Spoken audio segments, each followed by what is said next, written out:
C'est typiquement la longue distance, mais aujourd'hui en moyenne distance, alors on aura aussi des longs choix forcément un petit peu moins longs, mais les problématiques restent les mêmes.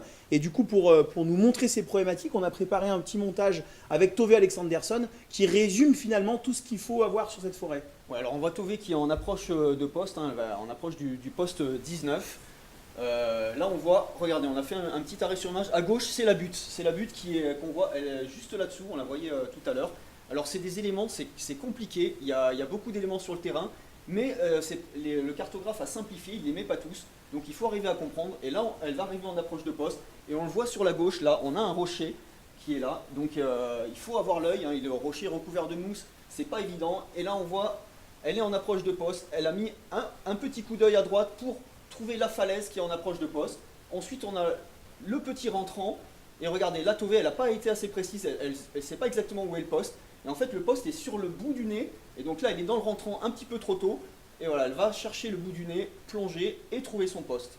Et on voit que le poste est quand même, alors il n'est pas caché, hein, mais il n'est pas visible loin en avance, et il faut être bien précis quand on approche le cercle, bien avoir calé tous les éléments, la butte, le rocher, le petit coup d'œil à la falaise, et savoir déjà la définition, parce que là, Tove, elle était seulement à quelques mètres du poste, mais elle aurait pu être en danger, à hésiter, à repartir se recaler plus loin, alors qu'elle était vraiment toute proche.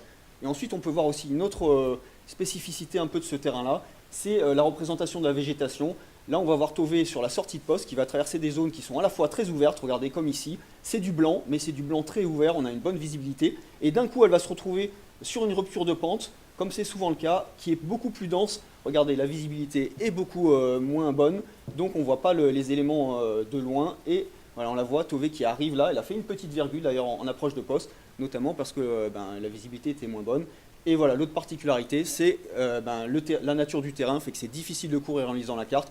Et même Tove Alexandersson, qui est habituée à ce genre de terrain, voilà, elle s'est pris les pieds un peu dans le tapis et elle s'est pris une petite gamelle. La courabilité aussi, hein, tu l'as dit Mathieu, ce terrain si spécifique, très mou notamment, avec une végétation qui peut être plus ou moins dense. Et forcément, ça sera des paramètres à prendre en considération, aujourd'hui déjà bien sûr, demain, et puis bien sûr en préparation de l'objectif numéro 1, les championnats du monde qui auront lieu en juillet 2025 sur des terrains similaires.